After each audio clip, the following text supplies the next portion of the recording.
안녕하세요. 성폭력 사건 두 번째 수업입니다.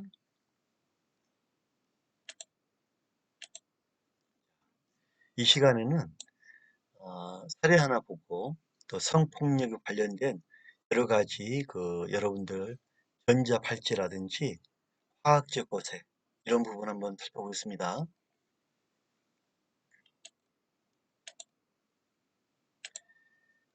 성폭력 범죄자의 사후 관리 제도가 있는데요. 그 중에 하나인 전자감독 처분을 받고도 또다시 성폭력 범죄를 저지르는 재범자가 꾸준하게 증가하고 있습니다. 여기에 대해 제도 개선을 요청하는 목소리가 커지고 있는데요. 법무부에 따르면 올해 상반기 성폭력으로 전자발찌를 부착한 전과자의 동종, 재범 사건이 30건이나 발생했습니다. 야, 전자발찌를 차고 있어도 또 성범죄를 또 저지르는 거예요. 전자발찌의 착용자가 성범죄 재범 건수는 제도가 도입된 2008년 한 건으로 집계된 이래 최해마다 꾸준히 늘고 있어요. 2018년도에는 83건, 어마어마하죠. 작년에 최고치를 기록한 게 작년에 55건, 55건도 어마어마합니다. 상반기만 벌써 30건. 네. 전체 사건 대비 재범 사건 비율 2013년도에는 1.72에서 2.53으로 증가 추세를 보였는데 지금 코로나에 거리두기에 해도 30건이 발생했단 말이에요. 기본적인 치안 상황이 더 강화된 올 상반기에 30건이 발생해서 이 같은 추세가 지속된다면 수치를 더 넘어설 전망이죠. 야, 이러면 전자발찌를 감시하고 관리하는데 뭐 문제가 좀 없는가? 우리는 고민을 하게 되죠. 그죠? 전자감독제도는 재범 위험성이 높은 재범, 범죄자에 대한 신체에 전자장치를 부착해 24시간 대상자 위치, 이동 경로를 파악하고 보호관찰관의 지도, 감독을 받도록 한 조치입니다. 성폭력 사건의 높은 재범률을 개선하기 위해 2008년도에 시행됐습니다. 현재는 미성년자에 대한 유괴, 살인, 강도 행위를 저지른 범죄자도 처분을 받고 있는데, 그러니까 성폭력 사건에 대해서 높은 재범을 개선하기 위해서 2008년도에 전자감독제도가 시행됐고, 강력범죄, 미성년자를 유괴한다든지, 살인, 강도행위 이런 강력범죄도 채우고 있습니다. 출소 후에 부착기간의 형량에 따라 다른데 3년 미만의 징역을 받았을 때는 1년에서 10년 정도 부착을 하고 3년 이상 유기징역을 받았을 때는 3년에서 20년,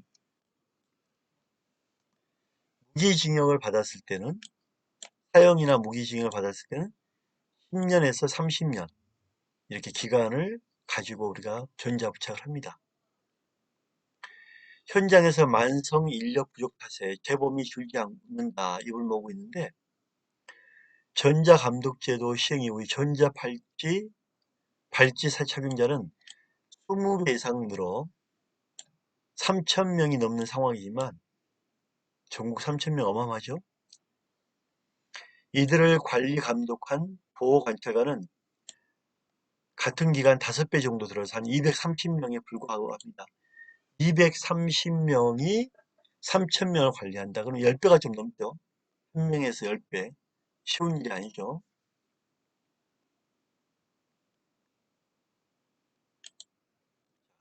이게 여러분 보이죠? 전자발찌인데 어, 수신을 하고 위치를 파악하는 기기가 부착되어 있고 여기를 끊으면 또 하죠. 전자감독 대상자 재범을 막기 위한 건데 2013년도 30건, 14년도에는 48명 재범, 50명, 58명, 66명, 83명, 9년도 55명, 상반기는 지금 30명 이렇게 돼 있죠. 많이 재범도 많이 일어나고 있다. 자, 이런 상황에 최근에 이제 손목시계 형태의 우리가 스마트워치처럼 확대를 하고 있는데요. 전자장치 부착을 조건으로 구속 기소된 피고인의 보석을 허가하는 전자장치 부착 조건부 보석, 전자보석 제도가 또 시행됩니다. 이 전자장치를 확대를 하고 있고 많이 붙이겠다는 거잖아요. 법무부는 이 전자보석 제도가 오는 8월 5일, 올해 8월 5일 날 시행했었죠. 전자보석제도 도입을 빼대로 하는 특정 범죄자에 대한 보호관찰 및 전자장치 부착 등에 관한 법률이 개정안이 1월 본회의를 통과했습니다. 법원이 이제 보증금 납부를 조건으로 구속된 피고인을 석방하는 이러한 보석제도가 1954년에 시행됐지만 보석제도도 우리나라는 외국의 그러니까 판사가 법원에서 판결하기 전에 미결수를 가둬놓은 데 있잖아요. 보석으로 풀어버 놓잖아요. 근데 외국의 보석 제도는 한 30%였는데 우리나라는 한 55%, 여긴 지금 나왔지만 거의 한 5% 정도 보면 됩니다. 네. 그러니까 외국에 비해서 우리나라 보석은 어, 아주 작게 이루어지고 있죠.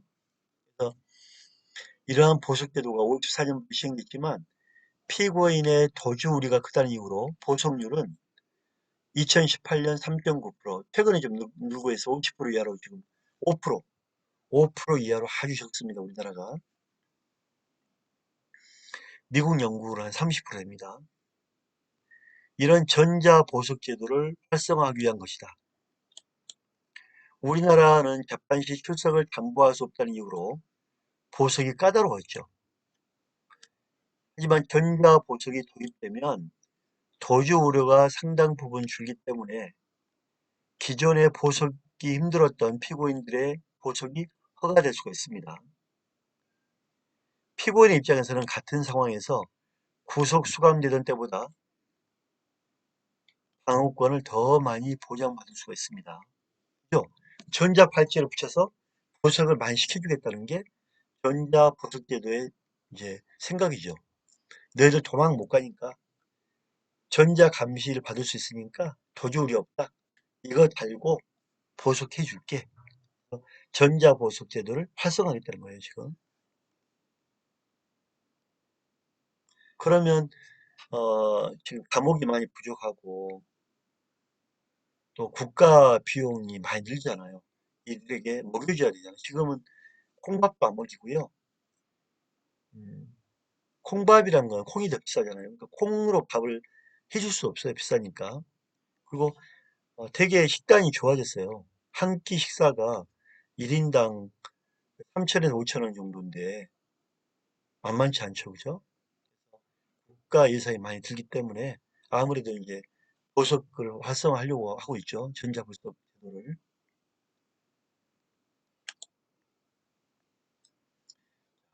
전자보석 대상자에게 시중에 판매 중인 스마트워치와 유사한 손목형 시계장치인데 성폭력, 살인, 강도, 미성년자, 유괴 범죄자 유치적을 위해서 이미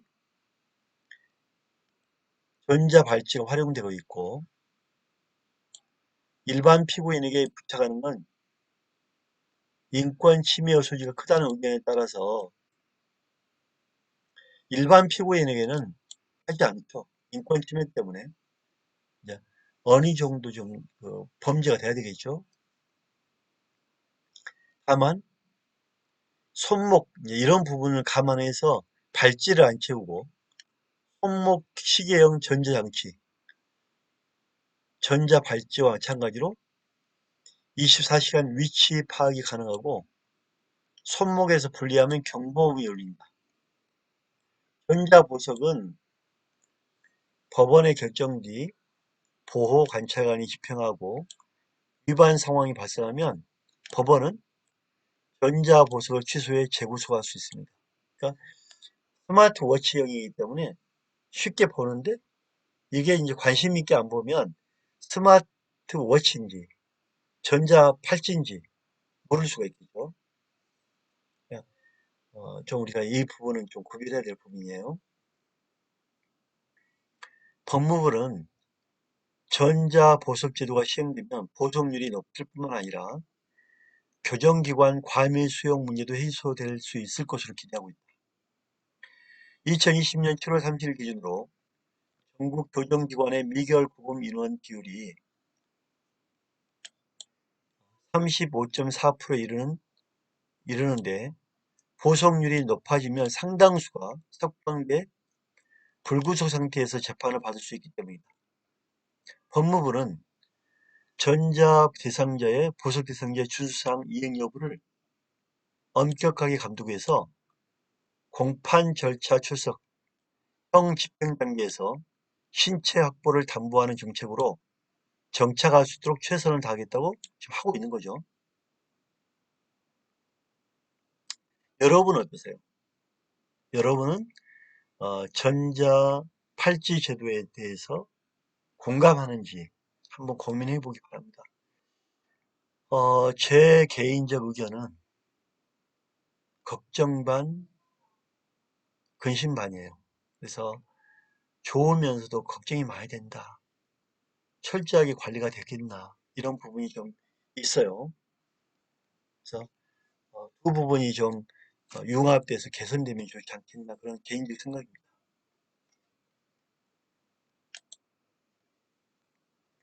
자, 그러면 특정 범죄에 대한 보호 관찰, 전자장치 부착 범위를 볼게요. 19세 미만자에 대해서 부착 명령을 선고한 때는 19세 이르기까지 전자장치를 부착할 수 없다. 즉, 청소년에 대해서는 부착할 수 없다. 아까 우리 배웠죠? 부착 명령 청구는 재범 방지죠. 재범. 자, 징역형의 실형이 선고받은 사람이 그 집행을 종료한 후, 집행이 면제된 후에 또 10년 이내에 재범할 때, 재범, 10년 이내에 재범, 재범할 때는 전자발찌를 부착하겠다, 청구하겠다. 두 번째, 성폭력 범죄에 따른 전자장치 부착받은 전력 있어. 전자장치를 부착하던 전력 있다. 또 다시 재범이죠, 재범. 이것도 재범. 성폭력 범죄를 받아서 종료하거나 면제될 때 10년 안에 부착받은 지 재범. 계속 재범이죠, 재범. 성폭력 범죄를 이 2번 이상 재범이죠.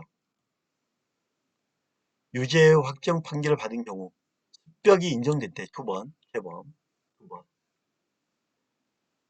그다음에 청소년들, 어린아이들 대상으로 성폭력 범죄를 저지르면 죄질이 나쁘죠. 19세 미만. 신체적 정신장애 있는 사람에 대해서 저질렀을 때는 전자발찌를 채우겠다 이거죠. 죄질이 안 좋다. 죄질이 안 좋은 사람에 대해서 채우겠다.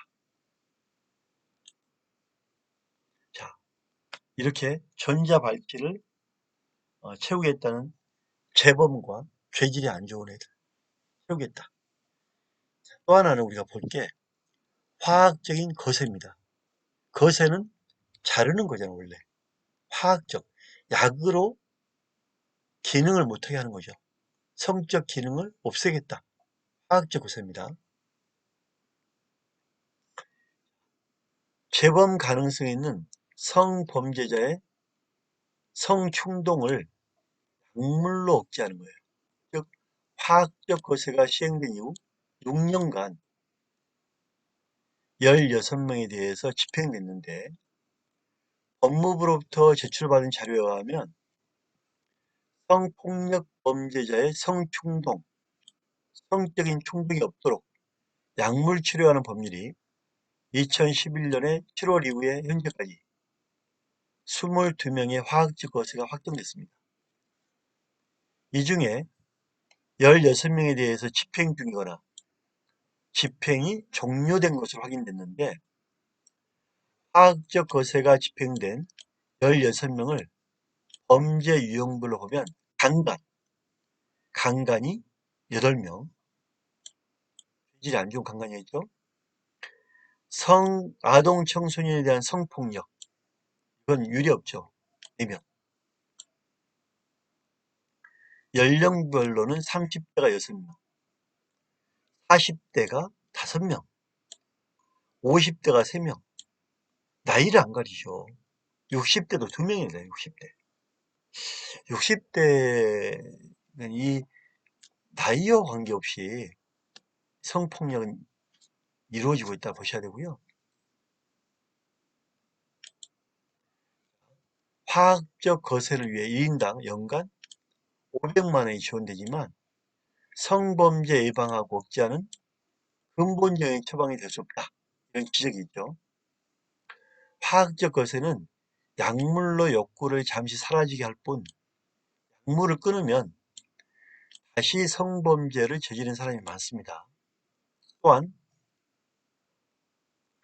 약물 치료의 효과와 부작용에 대한 과학적 객관적 검증이 제대로 안 돼 있다는 거예요. 대상을 더 확대하는 것은 바람직하지 않다 이렇게 보고 있는 거예요.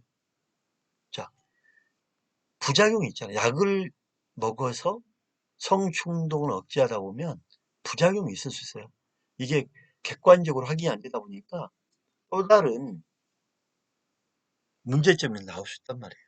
이 약을 많이 먹어서 신장이라든지 암이라든지 이런 게 검증이 많이 안 돼 있단 말이에요. 부작용. 그리고 과연 이 약을 먹어서 진짜 성충동이 없어진 거냐? 이런 부분에서 좀 우려하는 목소리가 있죠, 그죠? 자, 약물 치료하는 법률 볼까요? 성폭력 범죄자의 성충동, 약물 치료하는 법률, 약물 치료 요건이 있는데, 첫째로, 약물을 하려면 비정상적인 성적 충동, 욕구를 억제하거나 완화하기 위한 것으로 의학적으로 알려진 것만 할 수 있다. 상당히 조심스럽죠? 과도한 신체적인 부작용을 초래하지 않을 것. 너무 과도하게 투입해서 신체 부작용이 나오지 않도록 해야 된다. 마지막으로 의학적으로 알려진 방법대로 해야 된다. 그래서 완화, 부작용을 해서 안 되고 의학적으로 알려진 방법대로 하나, 둘, 세 가지 요건을 지켜야 된다.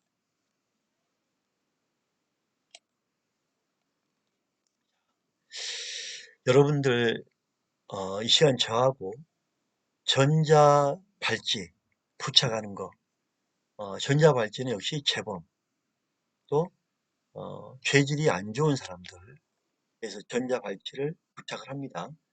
또 하나는 화학적 거세. 화학적 거세는 의학적인 방법으로 부작용이 일어나지 않도록 해야 된다. 그리고 과연 얼마나 효과가 있을 건가? 이런 부분에 논란이 있죠. 또 하나, 최근에 전자 팔찌가 나옵니다. 이 과연 전자 팔찌가 바람직한 거냐? 물론 전자 보석을 하겠다는 거에 본문에 긍정적인 면도 있어요. 그러나 이 전자 팔찌가 얼마나 효과를 가지고 통제할 수 있을 것인가? 이런 부분에서 논란이 앞으로도 생길 거라고 봅니다. 하여간 오늘 배웠던 부분 여러분이 한번 고민해 보면 좋을 것 같습니다. 수업 마치겠습니다. 감사합니다.